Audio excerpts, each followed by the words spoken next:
है एवरीवन, तो कैसे हैं आप लोग। बहुत दिन से कुछ वीडियो नहीं आ पा रहा था क्योंकि थोड़े प्रॉब्लम्स चल रहे थे। होपफुली आगे से सब कुछ सही रहेगा और वीडियो टाइम पे आता रहेगा।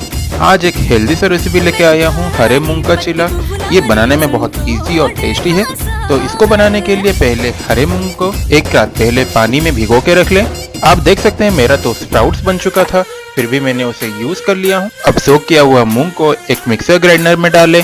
उसमें अदरक, हरी मिर्च, नमक, हल्दी और थोड़ा सा सौंफ डाल के एक पेस्ट बना लें। थोड़ा सा प्याज और धनिया पत्ती चॉप करके साइड में रख लें। आप चाहे तो इसको बैटर में मिला सकते हैं, मैंने यहाँ पे ऊपर से डाला है। अब एक पैन में थोड़ा सा तेल ग्रीस करें और ऊपर से बैटर को डालें जैसे डोसा बनाते हैं। आप चाहे तो बिना तेल का भी बना सकते हैं। तो अब आपका मूंग दाल का चीला एकदम रेडी है। ये मसाला दही के साथ बहुत ही टेस्टी लगता है।